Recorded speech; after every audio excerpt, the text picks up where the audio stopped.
À quelques jours du premier tour de scrutin reporté au 13 mars, l'inquiétude grandit parmi les candidats. Mardi matin, la presse s'est rendue au siège d'Abdoulaye Biotiané. Le candidat à la présidentielle leur avait donné rendez-vous. Au menu, une déclaration. L'ancien président de la BOAD a dénoncé les conditions d'organisation du scrutin et dévoilé son intention d'engager des consultations avec 11 de ses concurrents en lice.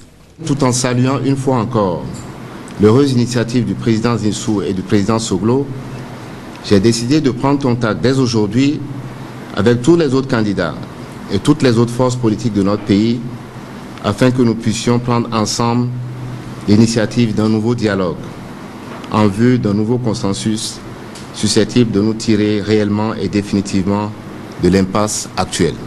En cause, les insuffisances et les dysfonctionnements liés à la liste électorale permanente informatisée. Objectif visé, initier un nouveau consensus dont les contours restent flous. Il faut consulter le plus largement possible, d'abord les candidats, parce qu'il s'agit d'eux, mais aussi les autres forces politiques, y compris celles qui ne participent pas directement à cette élection présidentielle. Je n'ai pas de délai idéal.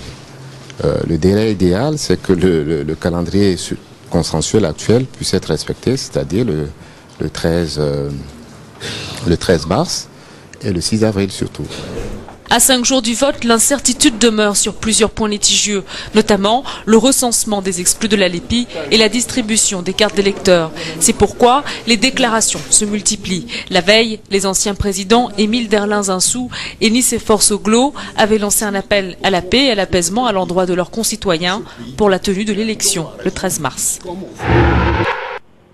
Au Bénin, les exclus de la LEPI ont 2 jours pour se faire enregistrer. À moins d'une semaine du premier tour de l'élection, les 3 organes, à savoir la Sénat, la CPS LEPI et la Mirena, habilités à prendre des mesures visant à assurer le vote de tous les citoyens en âge de le faire, ont tenu au siège de la Sénat une conférence de presse lundi 7 mars. Objectif, rendre applicable sur le terrain la loi du 4 mars 2011 et le chronogramme établi pour couvrir les 5 jours prévus par la loi.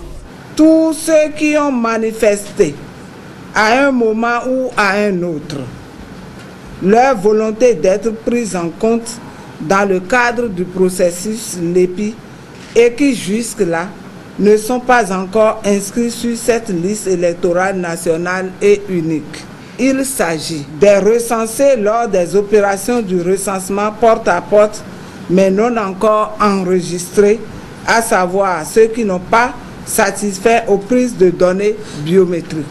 Des non recensés, mais inscrits dans les cahiers pendant ou après le recensement porte à porte auprès des chefs de quartier et chefs de village et inscrits dans les cahiers mis en place par la Mirena dans les centres de collecte à l'enregistrement des données biométriques. Les mécanismes sont ainsi mis en place pour identifier ces citoyens qui souhaitent être pris en compte durant cette période complémentaire de mise en œuvre du processus de la liste électorale permanente informatisée.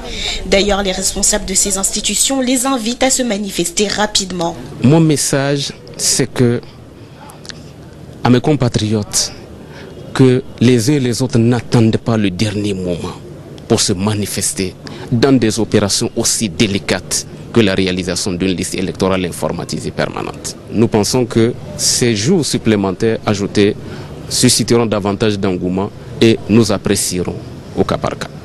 Le premier tour de l'élection, initialement prévu le 6 mars, a été reporté au 13 mars à la faveur d'un consensus politique et à la demande de la Commission électorale nationale autonome. Tous ont sollicité un délai de quelques jours supplémentaires pour mieux organiser le scrutin.